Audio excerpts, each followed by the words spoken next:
रुपए का, सारे टैक्स खत्म हो जाएं और आपको घर बनाना पड़े, तो अभी जो 20 लाख रुपए में आप घर बनाते हैं वो घर 6 लाख में ही बन जाएगा। सारे टैक्स खत्म हो और आपको अमेरिका जाना हो और वापस आना हो तो आने जाने का टिकट सिर्फ 7,000 रुपए में आ जाएगा अमेरिका का। सारे टैक्स खत्म हो जाएं और आपके बेटे को इंजीनियरिंग पढ़ाना हो तो 5 साल की पढ़ाई 50,000 में हो जाएगी, जो अभी 5 लाख में भी नहीं होती। सारे टैक्स खत्म करें, किसी को एमबीबीएस और एमडी कराना हो तो 2 लाख में हो जाएगा, जो अभी 20 लाख में भी नहीं होता।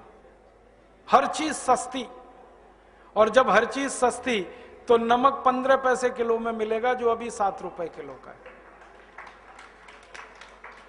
1 लीटर पानी की बोतल जो अभी 15 रुपए में आप खरीदते हैं, ये 1.5 रुपए में हो जाएगी। एक साबुन जो आप खरीदते हैं ना 15 रुपए का, टैक्स खत्म करते ही ये 3.25 साढ़े 3 के आसपास हो जाएगा। 1 किलो वॉशिंग पाउडर जो आप 60-70 में खरीदते हैं, टैक्स खत्म होते ही 19 रुपए का हो जाएगा। सब महंगाई सस्ती, माने खत्म, चीजें सस्ती, और चीजें सस्ती तो गरीब से गरीब आदमी को जिंदगी चलाने का आसान रास्ता खुल जाए। और सीधी सी बात है, टैक्स जितने कम होंगे आमदनी उतनी ही बढ़ जाएगी देश की, सीधी सी बात है। तो आमदनी बढ़ाने का ये तरीका है देश का, सही रास्ता यही है।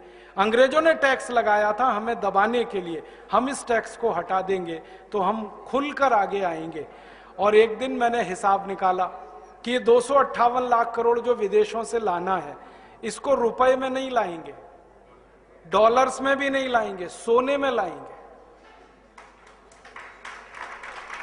क्योंकि एक जमाने में भारत सोने का महासागर था, फिर सोने का ही महासागर बनाना है, तो ये पैसा सोने में लाएंगे। परिणाम जानते हैं क्या होगा? अगर हम रुपए में लाए तो रुपए में डिवैल्यूएशन हो जाएगा।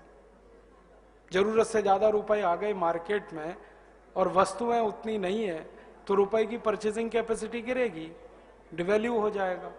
तो अभी 50 रुपए डॉलर है, फिर 100 रुपए हो सकता है। ये खतरा नहीं उठाना है, और डॉलर में भी नहीं लाना ये पैसा, क्योंकि डॉलर की डिमांड बढ़ेगी तो फिर डॉलर के मूल्य में वृद्धि हो जाएगी। सारी दुनिया में डॉलर की मांग नहीं बढ़ानी हमको, हम तो ये पैसा लाएंगे सोने में और लाके रिजर्व बैंक में रख देंगे। और हमारे देश का रूल है, जितना सोना रिजर्व बैंक के पास है उतने ही नोट छाप सकते हैं हम। जरूरत पड़ेगी नोट छापेंगे, खर्च करेंगे फिर छापेंगे, फिर खर्च करेंगे फिर छापेंगे, ऐसे करके इस पैसे का उपयोग करेंगे। इसका अल्टीमेट रिजल्ट जानते हैं क्या होगा? जैसे ही हम ये पैसा डॉलर में नहीं लाएंगे, डॉलर की कीमत गिरेगी और एक झटका ऐसा आएगा कि 1 रुपया 1 डॉलर हो सकता है। और जिस दिन 1 रुपया डॉलर हो गया तो हमारा जो निर्यात है इसकी आमदनी 50 गुनी बढ़ जाएगी एक ही झटके में, और हमारी जो आयात के खर्चे हैं वो 50 गुने कम हो जाएंगे एक झटके में। तो आयात का खर्चा कम, निर्यात की आमदनी ज्यादा, तो सरप्लस होगा हमारे पास। और वो सरप्लस इतना होगा कि ना चीन हमें पछाड़ सकता है ना अमेरिका। हम दुनिया में सबसे आगे निकलेंगे और सारी दुनिया में यह आदर्श प्रस्तुत करेंगे। और 1 रुपया जो डॉलर हो गया तो एक भी हिंदुस्तानी अमेरिका में नहीं टिकेगा। ये भारतवासी अमेरिका में तब तक हैं जब तक डॉलर 50 रुपए का है। डॉलर 1 रुपए हुआ, ये सब वापस अपने वतन को लौटेंगे और उनकी अकल देश के काम में लगेगी। अभी वो अमेरिका को अपनी अकल बेचकर अमेरिका को आगे बढ़ा रहे हैं, फिर उनकी अकल भारत को आगे बढ़ाने में लगेगी। और 1-2 भारतवासी नहीं है, 2 करोड़ हैं जो बाहर हैं।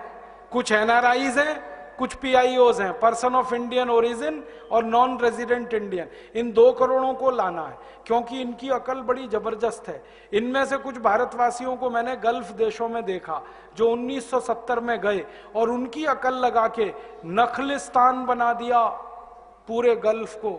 1970 के पहले भूखे मरते थे ये गल्फ वाले, ये भारत के इंजीनियर गए, तेल निकाल दिया वहां से और तेल की सारी दुनिया के बादशाह हो गए। तो उन्हीं इंजीनियरों को वापस लाएंगे। ऐसे ही अमेरिका से लेके आएंगे सबको, यूरोप से लेके आएंगे। अपना वतन, अपनी मिट्टी, अपना पानी, अपनी हवा, अपनी खुशबू सबको पसंद आती है, लेकिन माहौल हो वापस आने का, हम बुलाएंगे उनको।